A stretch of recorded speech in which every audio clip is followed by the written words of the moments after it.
중고등부 여러분 반갑습니다. 갑자기 악화된 코로나 상황으로 인해서 잠깐 동안 허락되었던 만남마저도 다시 중단이 된 상태입니다. 여러분 잘 지내고 있죠? 어, 궁금하고 아쉬운 마음이 굉장히 크지만 오늘도 하나님의 말씀을 통해 위로와 힘을 얻고 다시 한번 힘차게 일어설 수 있는 우리 모두가 됩시다. 그럼 오늘 강의 시작하겠습니다. 우리는 현재 한나가 드린 기도를 지난 두 번의 시간 동안 살펴봤습니다. 오늘은 한나의 기도 중 후반부라고 할 수 있는 8절부터 10절까지의 말씀을 마지막으로 살펴보겠습니다. 8절을 볼까요? 한나는 8절에서 하나님이 어떠한 분인지를 소개하고 있는데, 하나님은 땅의 기둥들을 소유한 분이시고 세계를 그 기둥 위에 세우신 분이라고 노래하는 것을 볼 수 있습니다. 여기에 나타난 하나님은 어떤 하나님일까요? 바로 천지를 지으신 창조주 하나님이시라는 것을 시적으로 이렇게 표현을 하고 있는 것입니다. 이어지는 구절을 보면 그런 창조주이신 하나님이 그 창조의 능력으로 어떤 일을 하셨는지가 나타나 있습니다. 그의 거룩한 자들의 발을 지키실 것과 악인들은 흑암 중에서 잠잠하게 하실 것, 이렇게 두 가지를 말하고 있습니다. 이것을 기억하고 계속해서 10절을 이어서 보겠습니다. 10절은 우리가 보는 성경에는 생략이 되어 있는데 원래 앞부분에 지극히 높으신 자, 이렇게 시작을 합니다. 그러면 10절 말씀은 이렇게 되는 것이죠. 지극히 높으신 자 여호와를 대적하는 자는 산산이 깨어질 것이라. 자, 정리를 해보면 하나님은 창조주 하나님이신데 그 하나님이 두 가지의 일을 하시죠. 거룩한 자들의 발을 지키시는 것과 악인들은 흑암 중에서 잠잠하게 하실 것, 이 두 가지입니다. 그렇다면 10절에서 여호와를 대적하는 자는 한나가 누구를 가리키면서 노래를 한 것일까요? 당연히 9절에 나온 악인들을 가리키는 표현입니다. 그 악인들이 어떻게 된다는 것이죠? 산산이 깨어지고 하나님께서 우레로 그들을 치실 것입니다.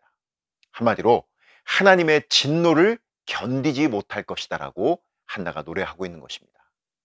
반대로 거룩한 자들은 하나님이 어떻게 하시는 것입니까? 그 발을 지켜주실 것입니다. 이렇게 한번 표현을 해볼까요?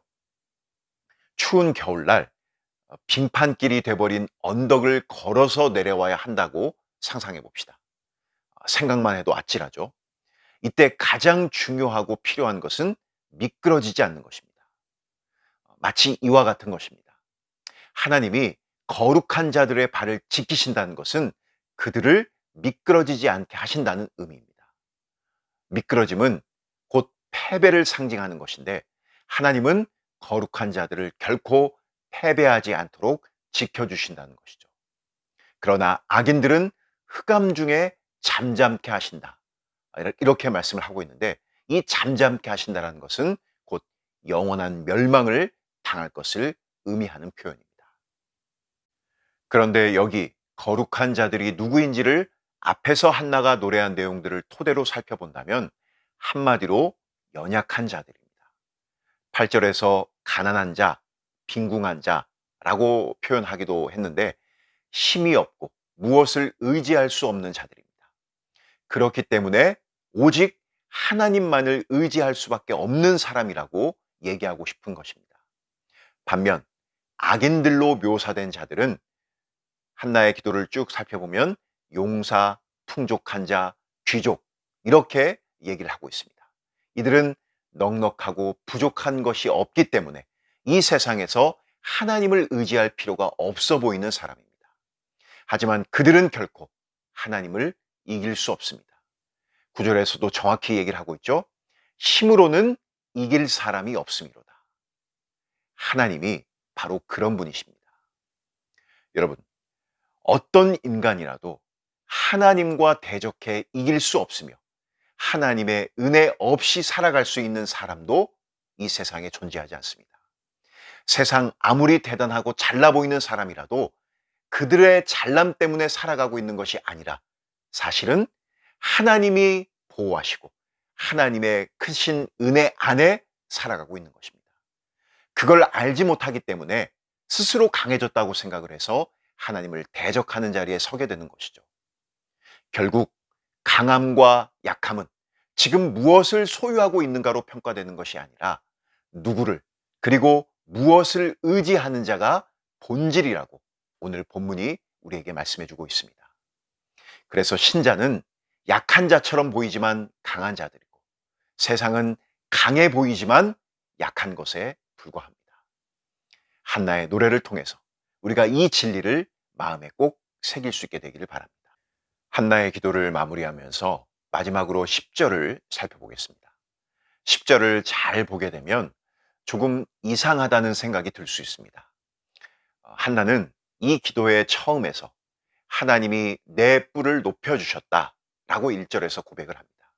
그런데 10절에서는 왕의 뿔, 여기를 잘 보면 기름 부음 받은 자의 뿔을 높여주셨다는 표현이 곧 앞에 나와 있는 왕의 뿔을 높여주신다, 이거와 같은 의미입니다. 이렇게 마무리를 짓고 있다는 것이죠. 자, 여러분, 이게 왜 이상할까요? 지금 한나가 살고 있는 시대는 역사적으로 사사시대입니다. 한마디로 왕이 없던 시대였습니다. 그럼에도 불구하고 한나가 왕을 이야기하며 이 기도를 마무리하고 있다는 것은 무엇을 의미하고 있는 것일까요? 그것은 이 기도가 미래를 바라보고 있는 예언적인 성격을 가지고 있다는 그러한 의미입니다. 그러니까 단순히 한나가 아들 하나 주신 것에 대해 감사하는 차원으로 이 노래를 하는 것이 전부가 아니라는 얘기입니다. 한나는 자신에게 아들을 주신 그 기쁨을 넘어서 이제 하나님께서 새롭게 세우실, 이스라엘 가운데 세우실 왕, 특별히 다윗을 통해 이루실 하나님 나라에 대한 소망을 노래하고 있는 것입니다. 한나는 현재만을, 자신의 상황만을 바라보고 있지 않고 하나님이 이루실 장래의 일을 바라보며 이 기도를 드리고 있다는 사실입니다. 여러분, 하나님의 자녀가 가진 유일하고 분명한 지식이 있는데 그것이 무엇인지 알고 있나요? 바로 이 세상 역사는 분명한 시작과 끝이 있다는 것이고, 하나님이 그 모든 일을 주관하신다는 그러한 지식입니다. 그래서 우리는 지금 이 순간만을 바라볼 것이 아니라 하나님이 우리에게 하신 약속을 항상 바라보며 살아가야 한다는 것이죠. 현재 우리는 참 어렵고 힘든 시기를 지나가고 있습니다. 여러분만 처음으로 경험한 것이 아니라 목사인 저도 처음 경험했고, 또 우리의 윗세대 많은 분들이 처음 겪는 어려움입니다. 그러나 하나님이 어떤 분인지를 여러분 한번 잘 생각해 보기를 바랍니다. 만약 우리가 하나님이 어떠한 분인지에 대한 이 믿음이 견고하다면, 흔들리지 않는다면, 아무리 지금 우리의 상황이 좋지 않더라도 낙심하거나 좌절하지 않을 수 있을 것입니다. 우리가 다시 한번 그 하나님을 기억하면서 오늘 말씀처럼 하나님을 의지하고 붙드는 것이 우리에게 가장 복되고 안전하다는 그 사실을 다시 한번 붙들고, 우리가 오늘 우리에게 주어진 삶의 순간순간을 믿음으로 살아갈 수 있게 되기를 바랍니다. 여러분들과 직접 얼굴을 대면해서 보지는 못하지만 항상 여러분들이 믿음 안에서 승리하기를 저 역시도 응원하고 기도하겠습니다. 자, 오늘 강의는 여기까지입니다. 여러분과 다음 시간에 다시 만나도록 하겠습니다.